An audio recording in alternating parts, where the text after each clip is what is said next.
파트리치안 회 기도문. 다 함께 서서 바친다. 성부와 성자와 성령의 이름으로. 아멘. 사랑하올 주님, 파트리치안 회를 축복해 주소서.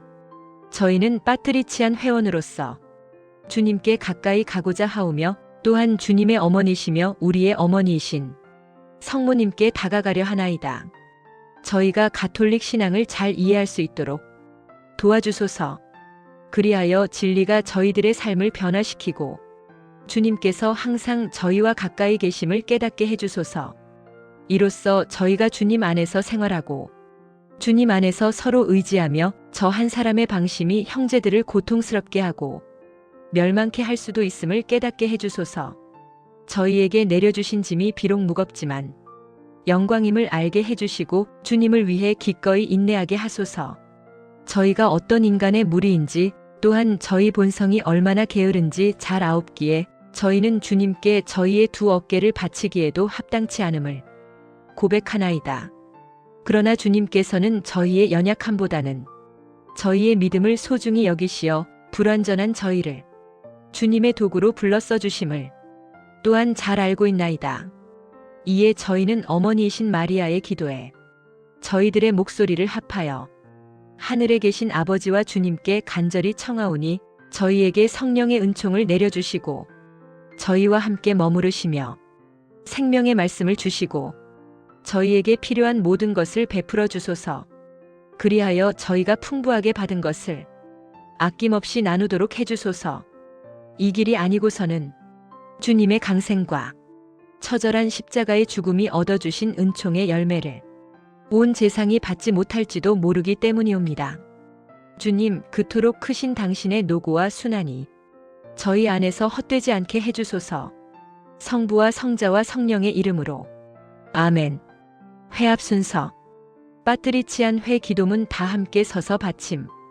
평신도 주제 발표 15분 이내. 토론. 회개 보고. 영적 지도자 담화 후 비밀 헌금이 있음을 예고.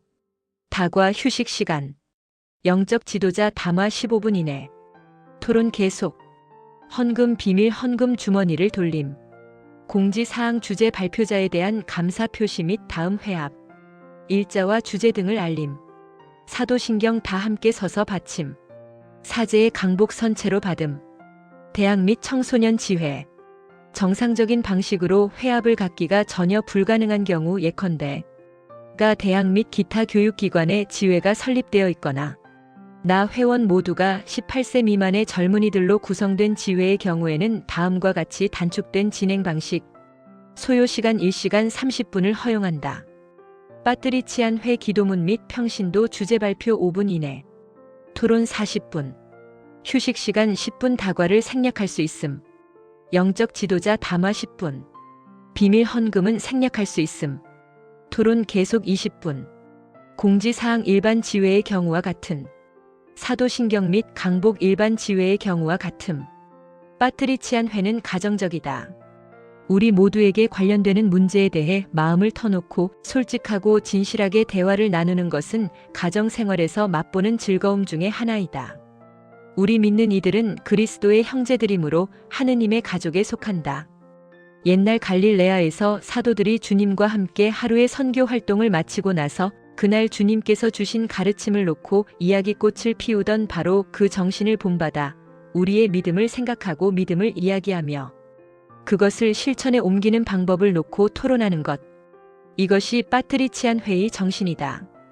예수 그리스도께서 더없이 훌륭하고 사랑에 찬 선생님이시고 스승이시며 주님이심을 안다는 것은 과연 무엇을 의미하는가? 그것은 우리가 주님께서 마련하신 구원의 신비 속에 우리의 마음을 적시어 마치 우리가 우리의 자녀나 가정이나 직장에 대해서 이야기하기를 좋아하듯이 우리의 믿음에 관해서 이야기할 때 아주 편안함을 느껴야 한다는 뜻이다. 성령께서는 그리스도의 진리를 꿰뚫어 볼 수 있는 통찰력을 주신다. 우리는 이 통찰력을 파트리치안 회합에서 다른 사람들과 함께 나누고 서로 배운다. 파트리치안 회합에서 우리는 그리스도의 증거자가 되며 그리스도께서 우리 이웃의 입을 통해서 들려주시는 말씀을 들으며 우리의 가슴은 활활 타오른다.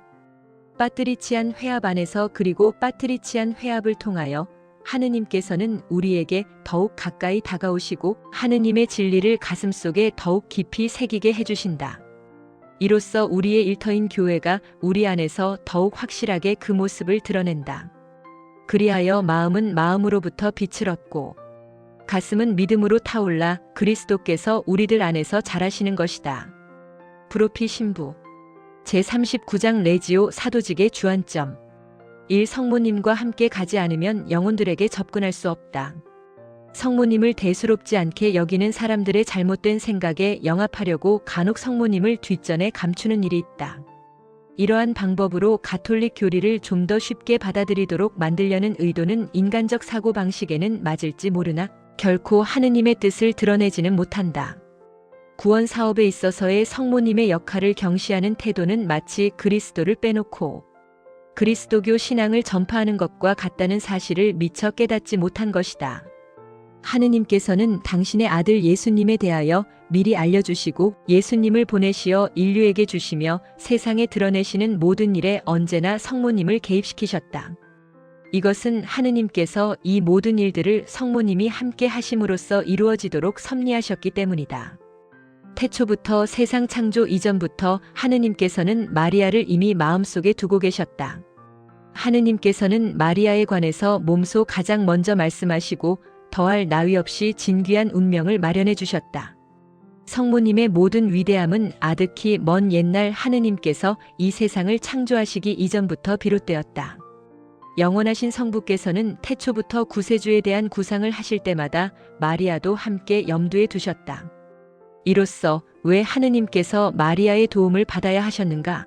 라는 의문을 품는 사람들에게 일찌감치 대답을 마련해 두셨던 것이다. 하느님께서는 예수님을 이 세상에 보내시지 않고서도 당신의 뜻을 이루실 수 있는 분이시다. 따라서 마리아 없이도 하느님께서는 무슨 일이든지 하실 수가 있다. 그러나 하느님께서 흡족하다고 여기시는 구원 계획 속에는 마리아가 들어있었고 구세주를 이 세상에 보내시기로 정하신 순간부터 구세주의 옆에는 마리아의 자리가 마련되어 있었다. 하느님의 계획은 여기서 끝나지 않았다. 하느님께서는 마리아를 구세주의 어머니로 삼는 데 그치지 않으시고 필연적으로 구세주와 일치하는 사람들의 어머니까지 되도록 마련해 주신 것이다. 이처럼 성모님은 태초부터 모든 피조물 가운데 유일하게 드높은 자리를 차지하셨으며 가장 위대한 이들조차도 비교할 수 없을 만큼 특별한 하느님의 섭리 안에 독특하게 마련되셨다. 그렇기 때문에 하느님께서는 사탄에게 가장 먼저 구원에 대한 당신의 계획을 말씀하시면서 나는 너를 여자와 원수가 되게 하리라. 내 후손을 여자의 후손과 원수가 되게 하리라. 너는 그 발꿈치를 물려고 하다가 도리어 여자의 후손에게 머리를 밟히리라. 창세 3:15고 선포하신 것이다. 이것이 바로 장차 있을 구원 사업에 관해서 하느님께서 몸소 밝히신 요지이다. 성모님은 분명히 당신에게 주어진 지위를 차지하기에 합당한 분이시다. 성모님은 태어나시기 전이나 그 이후에도 영원히 사탄과는 서로 원수가 되는 분이시다. 성모님은 피조물이지만 구세주 바로 다음 자리에 계시며 구세주와 비슷한 분 창세 2:18 참조이시며 다른 모든 피조물들을 월등히 능가하는 분이시다. 어떤 예언자도 심지어는 세례자 요한까지도 성모님처럼 주님과 함께 하지 못하였다. 어떤 제왕도 어떤 지도자도 베드로와 바오로를 비롯한 어떤 사도나 복음사가도 어떤 위대한 교황이나 사목자나 교회 박사도 어떤 성인도 다윗이나 솔로몬이나 모세나 아브라함도 성모님처럼 주님과 가까이 있지 못한다. 그 모든 위대한 이들 가운데에도 성모님처럼 하느님께 가까이 있는 이는 아무도 없다. 하느님께서는 모든 피조물 가운데에서 오직 한 분, 성모님만을 구속사업의 공동사업자로 지정하셨다. 예언자를 통하여 생생하고 확실하게 계시되었다. 예언은 계속 이어지고 있다.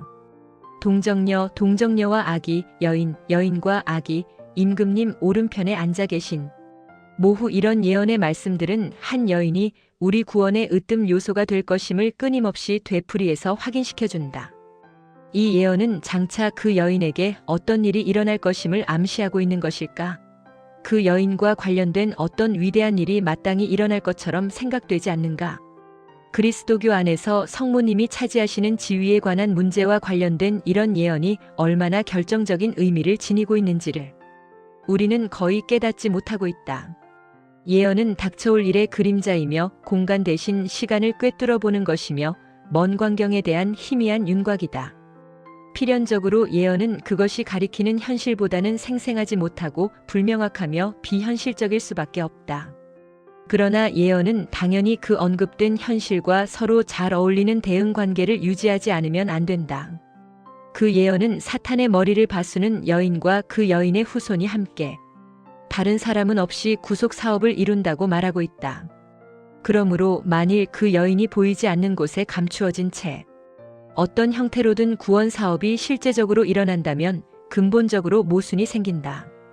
따라서 만일 예언이 진실된 것이라면 또한 교회와 성서가 함께 선언하는 바와 같이 구원 사업이 예수 그리스도의 강생과 죽음을 인간 영혼의 본성 안에 일생을 통해 실현시켜 나가는 것이라면 그리스도교 체계 안에서 성모님은 항상 예수님과 함께 그 모습을 드러내지 않을 수 없는 일이다. 성모님은 그리스도의 구원 사업에 있어서 따로 떼어놓을 수 없는 새로운 하와이시며 그리스도께 매어 계시지만 그리스도께 꼭 필요한 분이시다.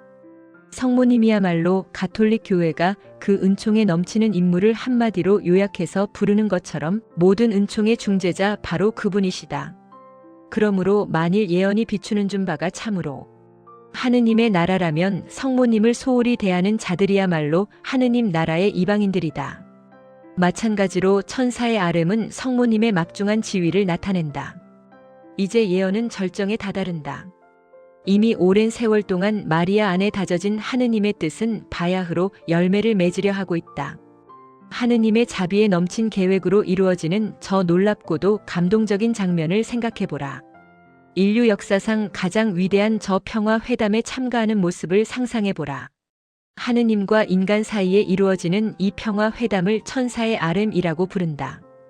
이 회담에서 하느님 편은 한 분의 대천사가 대표하였고 인간 쪽은 우리 레지오가 영광스럽게도 그 이름을 받들어야 할 특권을 지닌 한 여인이 대표하였다. 그 여인은 얌전한 처녀에 지나지 않았지만 그날 온 인류의 운명은 그 여인에게 달려 있었다. 천사는 누구도 감당할 수 없는 엄청난 소식을 가지고 왔다. 구세주를 잉태하게 된다는 소식이었다. 그런데 천사는 단지 일방적으로 소식을 전하는 데 그치지 않고 여인에게 선택할 수 있는 자유를 주었다. 인류의 운명이 어느 쪽으로 기울어질지 전혀 알 수 없는 순간이었다. 하느님께서는 인류 구원을 열망하셨고 계셨다. 그러나 이보다 사소한 문제를 다루실 때에도 그러하셨듯이 이 중대한 일에 있어서도 하느님께서는 인간의 자유의지를 강제로 꺾으려 하지 않으셨다. 하느님께서는 한없는 은혜를 내려주고자 하시지만 그것을 받아들이는 것은 인간 쪽이므로 인간에게 그 은혜를 거절할 자유마저 주셨다. 인류 운명의 순간은 그렇게 다가왔다. 그 순간이야말로 그때까지의 모든 시대의 사람들이 기다렸던 순간이며 그 이후의 모든 세대가 돌이켜보게 되는 순간이었다. 그 순간은 모든 시대 가운데 위기의 순간이었다. 한동안 침묵이 흘렀다. 여인은 즉시 수락하지 않은 채 질문을 했고 대답을 들었다. 또 한 차례의 침묵이 흐른 뒤 그 여인은 응답했다. 지금 말씀대로 저에게 이루어지기를 바랍니다. 루가 1:38 이 응답은 하느님을 이 땅 위에 모셔왔으며 이로써 인류의 위대한 평화 조약이 체결되었던 것이다. 성부께서는 구원 사업이 마리아에게 매이도록 하셨다. 마리아의 응답이 가져온 결과에 대하여 바르게 깨닫고 있는 사람은 매우 드물다. 대부분의 가톨릭 신자들마저도 성모님이 맡으신 역할의 중요성을 제대로 알고 있지 못하다. 교회 박사들에 따르면 만약 동정 마리아가 주님의 어머니 되기를 거절했다면 성자께서는 동정 마리아로부터 육신을 취하지 못하셨을 것이다. 그러므로 마리아의 응답은 얼마나 장엄한 일인가. 하느님께서 나자렛의 여종이 말한 지금 말씀대로 저에게 이루어지기를 바랍니다. 라는 한마디의 구제주의 등장이 좌우되도록 하신 것을 생각해보면 참으로 놀라운 일이 아닐 수 없다. 마리아의 응답으로 낡은 세상은 끝이 나고 새 세상이 열렸으며 모든 예언들이 완성되었고 세상은 새로운 전기를 맞아 정의의 태양이 떠오름을 미리 알리는 샛별의 첫 반짝임을 보게 된 것이다. 그리하여 인간의 의지가 달성할 수 있는 한계 안에서 하늘나라가 땅 위에 내리도록 하고 인류를 하느님께로 들어올리는 결속의 관계를 이루어낸 것이다. 햇띵겔 이 얼마나 장엄한 일인가. 이는 성모님이 인류의 유일한 희망임을 말해준다. 결국 인류의 운명은 하느님의 뜻을 받아들인 성모님의 응답으로 안전하게 되었다. 이 점에 대해서 비록 우리가 충분히 이해할 수는 없지만 상식적으로 생각해 보더라도 그 응답은 성모님이 아니고서는 이 세상 어느 시대 어느 누구도 이룰 수 없는 가장 영웅적인 행위였음이 틀림없다. 이 응답으로서 구세주께서 성모님에게 오셨는데 오직 성모님에게만 오신 것이 아니라 성모님을 통하여 성모님이 대표하는 절망에 빠진 온 인류에게도 오신 것이다. 성모님은 구세주와 더불어 우리의 믿음이 의미하는 모든 것을 함께 가져다 주셨다. 믿음은 바로 참된 생명이다. 그 밖의 것들은 아무것도 아니다. 믿음을 위해서는 모든 것을 포기해야 한다. 믿음을 얻기 위해서는 어떤 희생이라도 치러야 한다. 이 세상에서 가치가 있는 것은 오직 믿음뿐이다. 그러므로 지금까지 지나온 모든 시대에 살았던 사람들의 믿음과 앞으로 이 세상을 이어갈 무수한 사람들의 믿음을 생각해보라. 이 모든 이들의 믿음은 그 동정녀의 말씀 한마디에 매여 있는 것이다. 성모님 없이는 참 그리스도교가 있을 수 없다. 온 인류는 성모님이 가져다 주신 이 무한한 은혜에 보답하기 위해서 마땅히 동정 마리아를 복되다 일컬어야 한다. 이 땅 위에 그리스도교 신앙을 가져오게 하신 성모님이 그리스도를 믿는 사람들의 공경의 대상이 되지 않을 수 없는 일이다. 그런데도 성모님을 소홀히 여기거나 가볍게 보거나 또는 그보다 더 나쁘게 대하는 사람들이 많이 있는데 도대체 어떻게 된 일인가? 그런 사람들은 그들이 받은 모든 은혜가 성모님으로 말미암는다는 사실을 한 번이라도 생각해 본 적이 있을까? 만일 그날 밤 마리아가 자신의 응답에서 그런 사람들을 제외시켰더라면 그들을 위한 구원 사업은 이 땅에서 이루어지지 못했을 것 아닌가? 응답에서 제외된 사람들은 구원 밖의 영역으로 밀려나고 말았을 것이다. 다시 말하면 그런 사람들은 날마다 온종일 주님, 주님 하고 부르짖더라도 결코 그리스도인이 될 수는 없었을 것이다. 마태 7:21 참조. 그런데 그들이 그리스도인이 되었고 생명의 은총이 그들에게도 전달되어 있다면 그것은 오로지 성모님이 그 은총을 얻어주셨기 때문이며 성모님의 응답 안에 그들도 함께 포함시켜 주셨기 때문이다. 한마디로 말하면 하느님의 자녀로 태어나게 하는 세례성사는 동시에 성모님의 자녀로도 태어나게 한다. 그러므로 성모님께 감사를 드리는 일은 무엇보다도 말과 행동으로 감사를 표시하는 태도는 모든 그리스도인의 특징이 되어야 한다. 구원은 하느님 아버지와 성모님께서 공동으로 마련해 주시는 선물이다. 그러므로 하느님께 감사를 드릴 때에는 성모님께 감사하는 마음도 우러나야 한다. 성자께서는 언제나 당신의 어머니와 함께 계신다. 마리아 없이는 은총의 나라를 세우지 않겠다는 것이 하느님의 뜻이었다. 하느님께서는 그 밖의 다른 일들도 역시 같은 방식으로 이루어져야 한다고 생각하셨다. 하느님께서는 세례자 요한에게 예수님보다 앞서 오는 사명을 준비시키실 때에도 복되신 성모님의 사랑에 넘치는 방문을 통해 그를 성화시키셨다.